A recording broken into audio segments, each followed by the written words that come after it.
All right, let's jump right in. Today, we're going to tackle a really common electrical mystery, one you've almost certainly heard, but maybe couldn't quite put your finger on. You know exactly the sound I'm talking about, right? That weird grating hum coming from a fan or a power drill when you plug it into a portable inverter. It just sounds wrong. Well, it turns out there's a very good reason for that. So, we're gonna get to the bottom of that buzz. We'll figure out if it's just an annoying little quirk or if it's actually a warning sign, a red flag for your expensive gear. To really get this, we first have to look at the actual shape of the power coming out of your inverter. It all begins with something called the waveform. Think about it. Motors are designed to run on the clean, consistent power you get from a standard wall outlet. They need that smooth electrical current to spin evenly and efficiently. Anything else, and you start running into problems. And this slide just nails it. On the left, you've got the good stuff, a pure sine wave. Look at it. It's that perfect rolling wave we're talking about. But then, look over at the right. That's the modified sine wave. See how it's kind of faking it? It's using these clunky, blocky steps to approximate a smooth curve. This is the budget option. And folks, this is where our trouble begins. So let's be super clear. A modified sine wave is basically an imitation. It's a much cheaper way to convert DC power from a battery into the AC power your devices need. But that cost saving comes with a trade-off, a big one, especially for anything with a motor. But the shape of that wave isn't just about looks. It creates a hidden electrical problem, something called harmonics. Yeah, those really sharp corners where the voltage just jumps up and down instantly, that is not a natural way for AC power to behave.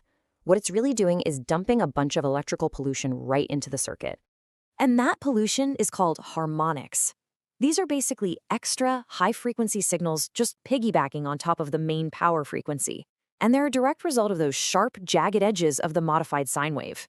You know, a great way to think about this is that your motor is trying to listen to a clean song. That's the main power frequency it wants. But these harmonics are like a blast of static and hiss cranked to full volume right on top of it. The motor just gets confused by all that electrical noise. So we have a choppy wave that's creating a ton of electrical noise. So what? Well, now let's connect the dots and see what that's actually doing to the physical parts inside your motor. This lays out the chain reaction perfectly. It's a domino effect. The stepped waveform creates harmonics. Those harmonics cause the current flowing into the motor to spike like crazy. And the result of those spikes? The two things you can actually notice, that audible buzz and a lot of extra heat. It's a very clear and very damaging chain of events. And here it is, the direct cause of that sound, torque ripple. Instead of a smooth, constant push, the motor is getting a series of rapid, jerky shoves.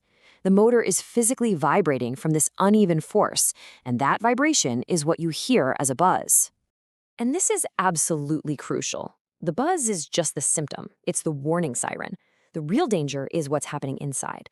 All that extra energy from the harmonics and the torque ripple, it just turns into heat, which literally cooks the motor's internal wiring. It degrades the insulation, causes extra mechanical wear, and eventually leads to premature failure.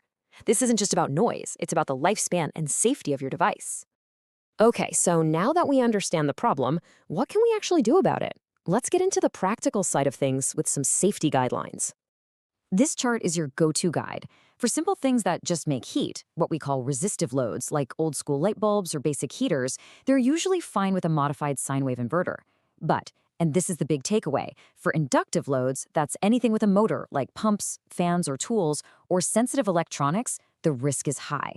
The recommendation is crystal clear. Invest in a pure sine wave inverter for them. And remember, the inverter is only one part of the system. Those current spikes we talked about can also stress your wires and fuses. An undersized system is a significant fire risk, so you have to make sure all your components are properly rated for the job. So really, it all boils down to this. Is saving a few bucks on a cheaper inverter worth frying an expensive device, or worse, creating a safety hazard?